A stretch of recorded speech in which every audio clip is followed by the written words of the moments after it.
நம்முடைய நிகழ்ச்சிகளை தொடர்ந்து பாருங்கள், சப்ஸ்கிரைப் செய்து பாருங்கள். அடுத்து நம்ம சந்திக்கக்கூடிய ஒரு மிகப்பெரிய அரசியல் தலைவரா வந்து விடுவாரா திரு தனுஷ் அவர்கள். நம்ம விஜய வந்து இப்பதான் நம்ம ஒரு அரசியல் தலைவரா பாக்குறோம். 2026 ஏப்ரல் 22ஆம் தேதி வரைக்கும் அவர் வந்து ஒரு சிறந்த நடிகரா பார்த்தோம். ஒரு பெரிய நடிகர் அப்படின்னா கூட, ஒரு மாஸ் நடிகரா இருந்தா கூட, ஒரு மிக சிறந்த நடிகர் நம்ம அவரை பார்க்கல. ஆனா தனுஷ் வந்து ஒரு மாஸ் நடிகரா இருந்தா கூட, பெரிய விஜய் அளவுக்கு ஒரு பெரிய மாஸ் நடிகரா இல்லாம இருந்தா கூட, ஒரு மிக சிறந்த நடிகர் வந்து தனுஷ். அப்ப எப்படி வந்து ஒரு பெரிய மாஸ் நடிகர் வந்து அரசியலுக்கு வந்து இந்த 107 தொகுதியில வந்து கைப்பற்றது எப்படி ஒரு கனவு மாதிரி இருந்ததோ, அதே அதே போல தனுஷ் அவர்களும் பிற்காலத்துல கண்டிப்பா அரசியல் கட்சி ஆரம்பிச்சு இதே மாதிரி 107 தொகுதியை வென்றுட்டா நம்ம தமிழ்நாட்டு நிலைமை என்ன அப்படின்றத சிந்திக்க வேண்டிய கட்டாயத்துல தமிழக இளைஞர்கள் இருக்கிறாங்க. எங்களுக்குலாம் வந்து பாத்தீங்கன்னா நாங்க வந்து அந்த 1940 ஒரு 40-45 வயசு மேல கடந்தாச்சு.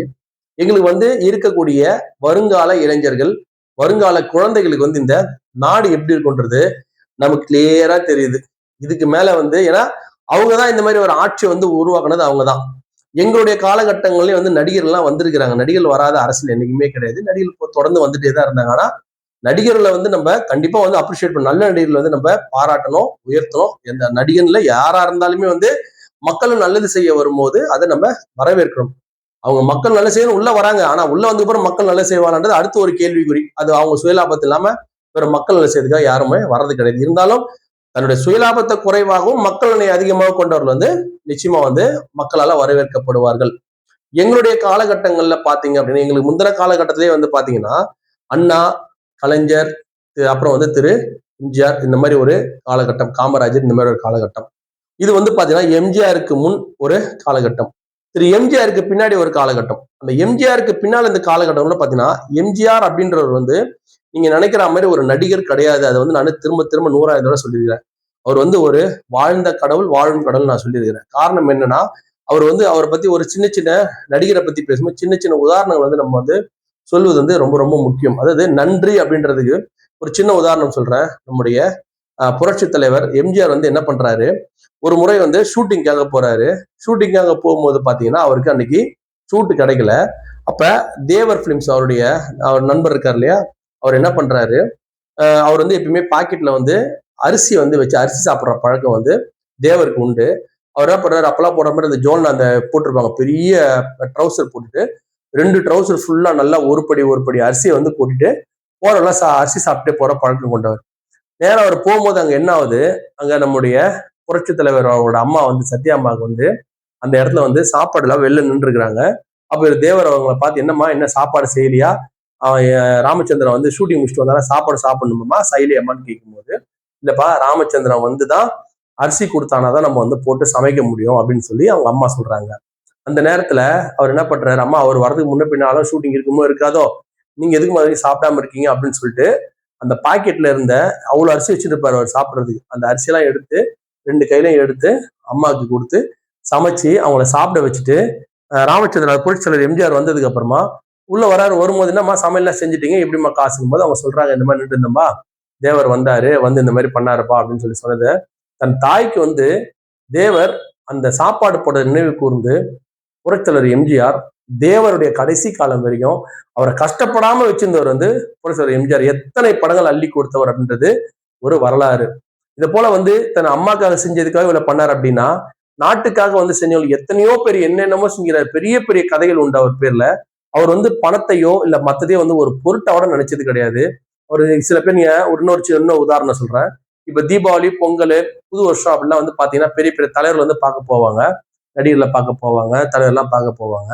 அப்ப வந்து திரு கலைஞரோட குறையா சொல்ல நினைச்ச கூடாது. அந்த காலகட்டங்கள் வந்து பாத்தீங்கன்னா எம்ஜிஆர் கலைஞர் 2 பேர் இருக்கும்போது கலைஞர் சார் வந்து 10 ரூபாய் கட்டு வாங்கி எடுத்து வச்சிருப்பாரு, கட்டுக்கட்டா வச்சிருப்பாரு. அப்ப வரவங்க எல்லாம் வந்து ஆசீர்வாதம் பண்ணிட்டு 10 ரூபாய் 10 ரூபாய் 10 ரூபாய் கொடுப்பாரு. ஆனா எம்ஜிஆர் சார் அப்படி கிடையாது. 10 ரூபாய் அந்த கையில அள்ளி அப்படி கொடுப்பாரு. அதுவுமே வந்து பாத்தீங்கன்னா இந்த பக்கம் தட்டுந்தா இந்த பக்கம் எடுத்து கொடுப்பாரு, இந்த பக்கம் தட்டுந்தா இந்த பக்கம் எடுத்து கொடுப்பாரு. இதை எடுத்து இந்த கை கூட மாத்த மாட்டார். ஏன் அப்படின்னா இந்த கையில இருந்து இந்த கை அது மாறும் போது நம்ம இவ்வளவு காசு கொடுக்குறோமான்னு தெரிஞ்சு நம்ம மனசு வந்து ஒரு செகண்டோட சலனப்படக்கூடாதுன்னு தான் இடது கையில எடுத்து கொடுக்குற பழக்கம், எந்த பக்கம் இருக்க எடுத்து கொடுக்கக்கூடிய ஒரு பழக்கம் வந்து புரட்சி தலைவர் எம்ஜிஆர். சுயநலமற்ற அதாவது அவருக்கு வந்து குழந்தைங்க இல்ல. இவருக்கு வந்து சில பேர் குழந்தைகள் இருந்தாலும் அதுல பிரயோஜனம். அவர் வந்து குழந்தைக்காக அவ்வளவு ஆசைப்பட்டாரு, அவ்வளோ ஏங்கினார். ஆனா அந்த குழந்தைகள் இல்ல. அவர் குழந்தைகள் இல்லாதால் தான் அவர் வந்து இன்னைக்கு தெய்வமா அவரும் மதிக்கப்படுறாரு அப்படின்றது வேற ஒரு விஷயம். சோ எம்ஜிஆரை வந்து நீங்க யாருடையுமே ஒப்பிடவே ஒப்பிடாதீங்க. அவர் வந்து நீங்க இப்ப எப்படி இளையராஜா வந்து ஒரு இசைக்குன்னு வந்து ஒரு இளையராஜா இருக்காரோ, அவர் வந்து அவருக்கு தெரியாது. அவர் உண்மையா வந்து அவர் வந்து ஒரு ஞானின்னு சொல்லிட்டு திரு ரஜினிகாந்த் சொன்ன மாதிரி ஒரு ஞானி அவர். அவர் வந்து கடவுளுடைய அந்த கருணை வந்து அவருக்கு இருக்கு. இப்ப நீங்க சொன்னா இந்த விஷயம் நீங்க யோசிச்சு பாருங்க. இளையராஜா வந்து எந்த விஷயத்திலுமே கலந்துக்காத ஒரு ஆள் என்ன பண்றாரு, டக்குன்னு அந்த எலெக்ஷன் ரிசல்ட்டுக்கு முந்தின நாள், ஒரு நாள் 2 நாளைக்கு முன்னாடி பாத்தீங்கன்னா, திடீர்னு என்ன பண்றாரு, திரு விஜய் அவர்கள் வந்து சின்ன வயசுல இருக்கும்போது ஒரு பாடல் நாளைக்கு நாடே உனக்காக காத்திருக்கிறது அப்படின்ற மீன் பண்ற மாதிரி ஒரு பாட்டை வந்து அவரோட அபிஷியல் வெப்சைட்ல வந்து ஒரு பேஜ்ல வந்து அவர் வந்து போடுறாரு. எல்லாருக்குமே ஆச்சரியம். எப்படி வந்து இப்படி போடுறாரு? எப்படி எந்த நம்பிக்கையில அவர் போடுறாரு? பார்த்தா 2டே நாள்ல வந்து திரு விஜய் அவர்கள் வந்து முதலமைச்சர் ஆயிடுறாரு. சோ இந்த மாதிரி வந்து அவர் வந்து சொல்லுவாரு, இளையராஜா சார் சொல்லுவாரு, எப்படி இந்த மாதிரிலாம் நீங்க மியூசிக் போடுறீங்கன்னா எனக்கு ஒண்ணுதுல வந்து உட்காருவேன், மேல இருந்து அப்படியே என்னோட இதுக்கு வரும், என்னுடைய மூளைக்கு வரும், நான் அப்படியே பண்ணுவேன், எல்லாமே அவங்க சொல்றதை நான் செய்யறேன் அப்படின்னு சொல்லுவாரு. திரு ரஜினிகாந்த் கூட சொல்லியிருந்தாரு, இளையராஜா வந்து இந்த மாதிரி இந்த ராஜா ராஜா படத்தை பண்ணும்போது கூட நீங்க போங்க, அந்த படம் சூப்பர் டூப்பர் ஹிட் ஆயிடுங்க, கதை கூட கேட்காம சொன்னார், சொன்ன மாதிரி சூப்பர் டூப்பர் ஹிட் ஆச்சு. அவர் எங்க இருந்து சொல்றாருன்னு கேட்டா அது என் வாயிலிருந்து வரதில்ல, அது வந்து இறைவன் கிட்ட இருந்து என் வாயில வருது, நான் அப்படியே சொல்றேன் அப்படின்னு சொல்லுவாரு. இறை நம்பிக்கை மேல அவ்வளவு நம்பிக்கை வந்து திரு இளையராஜா. அவரு சமீபத்திய உதாரணம் இது. இது வந்து நம்ம வந்து ஒன்னும் பெரிய தூரம் எல்லாம் போக தேவையில்லை. அந்த மாதிரியான ஒரு மனிதர்களை கொண்ட ஒரு உலகம் இந்த உலகம். மனிதர்கிட்ட வந்து கடவுள் வந்து டைரக்டா இருக்கக்கூடிய உலகம் தான் இன்றைய உலகம். அந்த உலகத்துல வந்து வாழ்ந்த அந்த எம்ஜிஆர் வந்து இன்று வரை கடவுளாக போற்றப்படக்கூடிய ஒரு தலைவர் வந்து எம்ஜிஆர். ஸோ அவர் நடிகன்றதை பத்தி நீங்க ஒதுக்கிடுங்க. அவர் வந்து ஒரு கடவுள் அப்படின்றத மைண்ட்ல வச்சுங்க. எத்தனை மக்களால் அவர் வந்து கடவுளா போற்றப்படுறார், 100 பேரால கடவுளா போடுறாரு, அவர் கடவுள் தான். அவருடைய செயல்பாடுகள் அந்த மாதிரி இருக்கும். சரி, அதை பத்தி நம்ம ரொம்ப டிஸ்கஸ் பண்ணிட்டோம். சோ இப்ப நான் என்ன சொல்ல வரேன் அப்படின்னா, அந்த வகையில அதுக்கு அடுத்து வந்தவர் திரு விஜய் அவர்கள்.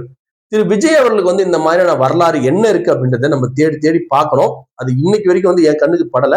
அவரோட ரசிகர்கள் வந்து கண்டிப்பா பட்டா நீங்க கமெண்ட்ல இந்த மாதிரி இருக்கிறத சொல்லுங்க. இந்த மாதிரி உதவி எல்லாம் அவர் பண்ணியிருக்காரு, இந்த மாதிரி வேலை எல்லாம் பண்ணி இந்த மாதிரி மக்கள் எல்லாம் பாராட்டப்படுறது. வெளியில தெரியாத விஷயங்கள், தெரிஞ்ச விஷயங்கள சில விஷயம் என்ன பண்ணுவாங்கன்னா வெளில தெரியப்படுத்துறதோ சில வேலைகள் பண்ணுவாங்க. சும்மா இங்க இருந்து ஒரு 100 ரூபாய் எடுத்து கொடுத்துட்டு 100,000 இதுல டிவில போட்டுட்டு இருப்பாங்க. அந்த மாதிரி கிடையாது. வெளியில தெரியாம செஞ்ச விஷயங்கள் என்னென்ன இருக்குன்றத கண்டிப்பா உங்களுக்கு தெரிஞ்சா நீங்க கமெண்ட்ல போடுங்க, நம்ம அதை கண்டிப்பா படிச்சு என்னன்றதை பார்ப்போம். ஆனா இப்ப வரக்கூடிய திரு தனுஷ் அவர்கள் ஒரு நடிகர் ஜெயிச்சிட்டார் அப்படின்னா என்ன ஆகும் அப்படின்னா, இந்த ஒரு விஷயத்துக்காக தான் நம்ம எல்லாருமே பயந்தது. இப்போ திரு விஜய் அவர் வந்து இந்த முதலமைச்சர் ஆனோன்னு என்ன ஆகி போச்சுன்னா, அடுத்த ஒரு 25 வருஷத்துக்கு இதை பத்தியே பேசுவாங்க. நடிகர் முதலமைச்சர் ஆக முடியாதா, நடிகர் முதலமைச்சர் ஆக முடியாது. எப்படி 1987 புரட்சித்தலைவர் எம்ஜிஆர் இறக்குறாரோ, இறந்ததுக்கு அப்புறமா கிட்டத்தட்ட ஒரு 30 வருஷம், 97, 7, 17 கிட்டத்தட்ட ஒரு 40, 39 வருஷம் கழிச்சு ரஜினி அப்படின்ற ஒரு பெரிய ஒரு அவர் வந்து கண்டிப்பா ஒரு முதலமைச்சர் ஆயிருக்கக்கூடிய ஒரு தகுதி இருந்தது அந்த நேரத்துல அவருக்கு. அவர் அதை பயன்படுத்தில. சோ இல்லாத பத்தி நம்ம பேசக்கூடாது, அடைஞ்சவளை பத்தி மட்டும் தான் பேசணும். அந்த நடுவில் ரஜினிகாந்த் அப்படின்ற ஒரு மனுஷன் வந்து அரசியலுக்கு வராதனால அதுக்கப்புறம் டைரக்டா விஜய் சார் வந்து கிட்டத்தட்ட ஒரு 40 வருஷம் கழிச்சு விஜய் சார் வராரு. 40 வருஷமா இந்த பேச்சு ஓடிட்டே தான் இருந்தது. இப்ப கூட ஒரு அரசியல் வந்து பேசும்போது 1977 திரும்புகிறது, 87 திரும்ப சொல்லி ஒரு 50 வருஷத்துக்கு முன்னாடி நடந்ததை பேசிதான் இன்னைக்கு அவர் வந்து வெற்றி அடைஞ்சுக்கிறார். சோ இந்த வெற்றி அடுத்த 50 வருஷத்துக்கு வந்து கண்டிப்பா நடிப்புல வரக்கூடிய எல்லாருமே என்ன பண்ணுவாங்கன்னா இதற்கான முயற்சியை தொடர்ந்து எடுப்பாங்க. இதுல என்ன பிரச்சனை, நடிகர்கள் வந்து நாடாளுறது என்ன பிரச்சனைனா, நடிகர்கள் தன் ரசிகர்களை வந்து ஒரு ஒரு நல்ல ஒரு அறிவாளிகளாகலாம் வளர்ப்பது கிடையாது. இது வந்து வெளிப்படையான உண்மை. இதை வந்து நீங்க ஏத்துக்கணும் இல்லையா? அது ரஜினி சார் ஃபேனா இருந்தாலும் சரி, கமல் சார் ஃபேனா இருந்தாலும் சரி, அஜித் சார் ஃபேனா இருந்தாலும் சரி, விஜய் சார் ஃபேனா இருந்தாலும் சரி, ஒரு ரசிகர்கள் வந்து என்ன பண்ணுவாங்க, ரசிக்கக்கூடிய ஒரு விஷயமா இருப்பாங்க தவிர தன்னை வந்து தெய்வமா போற்றி நம்ம தான் உலகத்திலேயே செய்ய முடியாத செய்யக்கூடிய மாதிரி செஞ்சு அந்த ரசிகர்களை முட்டாளாக்கி வைப்பதுதான் வந்து நடிகர்களோட வேலை. அதுல திரு தனுஷ் வந்து இப்ப அவர் அரசியலுக்கு வராரு அப்படின்னு சொன்னா நிச்சயமா தன்னோட ரசிகர்கள் வந்து என்ன பண்ணுவாருன்னா எந்த விதமான வரலாறும் எந்த விதமான புதிய புரிதலும் புரிய இல்லாம வளர்த்தாதான் அந்த ரசிகர்கள் என்ன பண்றாங்கன்னா அந்த நடிகர் தான் உலகம் அப்படின்னு சொல்லக்கூடிய இந்த உலகத்துல இப்ப தனுஷாரு கிட்டத்தட்ட அவர் வந்து கிட்டத்தட்ட உறுதி ஆயிடுச்சு. அடுத்த ஒரு 15 வருஷம் அவ்வளவு பிளான் போடுவாங்கல்ல. இப்ப இவர் பிளான் போட்டிருக்காருல்ல, 20-25 வருஷம் பிளான், 36 வருஷமா நான் பிளான் போட்டு செய்யறேன்னு தானே சொல்றாரு. 25 வயசுல நான் பிளான் போட்டு பண்றேன், 20 வயசுல இருந்து நான் 30-35 வருஷமா நான் பிளான் போடுறேன், இது வந்து எப்படி நம்ம வெற்றி பெற முடியும் பிளான் போட்டு செஞ்சு திரு விஜய் ஓப்பனா ஸ்டேட்மெண்ட் கொடுக்குறாரு. அதே மாதிரி திரு தனுஷ் அவர்களும் வந்து ஒரு பிளான் போட்டு இதுல இருந்து பிளான் போட்டார்னா வந்து அவர் ஒரு 15 வருஷம் கழிச்சு நிச்சயமா அதுக்கு ஏத்த வேலைகளை இப்ப பண்ண ஆரம்பிப்பாரு. ரசிகர் மன்றம் அப்படின்னு சொல்லி கூட்டம் கூட்டி இறுதியில ஒரு 5 நாள் வந்து ஏன்னா ஒரு மாச காட்டி, ஏன்னா நடிகர்னாலே அவர் பின்னால போய் விழக்கூடிய கும்பல் வந்து தமிழ்நாட்டுல இவ்வளவு கேவலமா வந்து நிக்கக்கூடிய ஒரு ஸ்டேஜ்ல வந்து நம்ம தமிழ்நாடு இருக்கு. இன்னைக்குமே நடிகர்களை பத்திய விஷயம் தான் அரசியல் சம்பந்தப்பட்ட நிகழ்ச்சிகளே ஓடுது வந்து ரொம்ப ஒரு கவலைக்குரிய ஒரு விஷயமா இருந்தா கூட இன்னைக்கு அது இதையும் நம்ம நம்ம போல ஆட்கள் வந்து இதை பேசல அப்படின்னா இனி வரும் சமுதாயம் இளைஞர்கள் வந்து எந்த மாதிரியான ஒரு கீழ்நிலைக்கு போவாங்க அப்படின்றது நினைச்சு பார்த்தா கஷ்டமா இருக்கு. நல்ல நல்ல தலைவர்ல தான் இளைஞர்கள் தேடணும், நல்ல நல்ல நடிகர்களை தேடக்கூடாது, நல்ல நல்ல தலைவர்களை தேடணும். இப்போ தொண்டர்கள் எப்படியோ அப்படிதான் வந்து தலைவர்கள் வருவாங்க. இப்ப இவங்க என்ன பண்ணிட்டாங்க, நடிகரை வந்து தேர்ந்தெடுத்ததால தொடர்ந்து நடிகர்கள் வந்துட்டே இருப்பாங்க. அடுத்து என்னுடைய ஒரு மிகப்பெரிய எக்ஸ்பெக்டேஷன் வந்து பிரதீப் ரங்கநாதன்.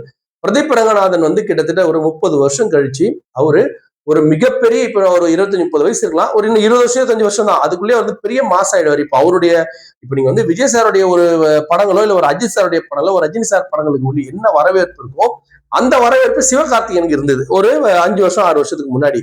இப்போ அதே மாதிரியான வரவேற்பு வந்து பிரதீப் ரங்கநாதனுக்கு வந்திருக்கு. பிரதீப் ரங்கநாதன் வந்து இன்னைய தேதியில வந்து பாத்தீங்கன்னா ரொம்ப முடியெல்லாம் களைச்சு விட்டுக்குன்னு அந்த அந்த மாதிரி ஆட்கள் இருப்பாங்க பாருங்க. இப்ப விஜய் சார ரசிகர்கள் இருப்பாங்க அப்படின்னா அந்த மாதிரி ஆட்களுக்கு ஏன்னா அதுல வந்து பல பேர் சொல்றாங்க. நான் சொன்ன உதாரணம் ஏற்கனவே சில வீடியோல சொல்லியிருக்கிறேன். விஜய் சார் வந்து தம் மக்களுக்கு வந்து எப்படி ஒரு நல்லது பண்ண போறாருன்னா அரசாங்க பண்ணது இல்லைங்க, சொந்த பணத்தை செலவு பண்ணுவாருங்கன்னு சொன்ன அந்த அந்த மாதிரி ஆட்கள் இருக்காங்க இல்லையா, அவங்க தானே விஜய் சாரோட ரசிகலா இருந்துக்கிறாங்க பெரும்பாலான ஆட்கள். இன்னைக்கு கூட அவங்க கிட்ட போயிட்டு நீங்க பல விஷயம் உட்காந்து பேசுனீங்க அப்படின்னா அவங்களுக்கு அதெல்லாம் இல்லைங்க விஜய் சார் பாத்துப்பாரு, நீங்க சும்மா வெறுக்குன்றதுக்காக நீங்க சொல்லிட்டு இருக்காதீங்க, அதெல்லாம் அவர் பாத்துப்பாரு அப்படின்னு தான் பேசுவாங்க. அஜித் சார் வந்து ஏன் வந்து இந்த மாதிரி கலந்துக்கல அப்படின்னா இந்த மாதிரி மக்களை ஏமாற்றக்கூடாது, ஏமாத்தி நம்ம ஒரு வேலை செய்யக்கூடாது அப்படின்னா அஜித் சார் வந்து அரசியல் சம்பந்தப்பட்ட எந்த விஷயத்துக்குமே வரல.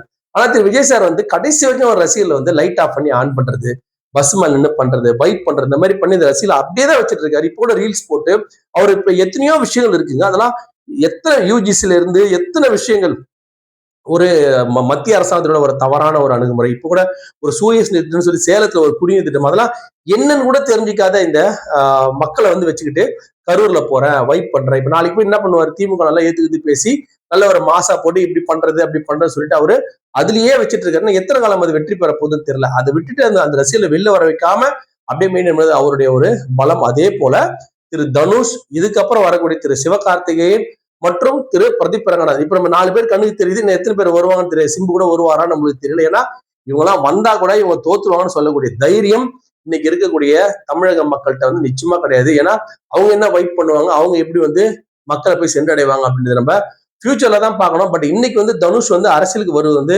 சற்றேறக்குறைய உறுதியாகி விட்டது. இவர் இன்னும் சிறிது காலத்துல வந்து இதே மாதிரி ஸ்டெப்பா எடுத்து அவங்க ரசிகர்களுக்கு பிரியாணி போடுறது, ரசிகர் மன்றத்தை உருவாக்குறது, அங்கிருந்து வந்து தனி பாதுகாப்படை ஏற்படுத்துறது, நைட்டு 12 மணிக்கு ஏன்னா ஒரு வீட்டுல போய் நின்று உட்கார்றது, பார்க்கறது, சில பல காட்சிகள் இன்னும் சிறிது காலத்துல வந்து நமக்கு தெரிய போகிறது. இன்னொரு விஜயாக உருவெடுப்பாரா தனுஷ் அப்படின்றது விரைவில் நம்ம கண்டுபிடிச்சிடலாம்.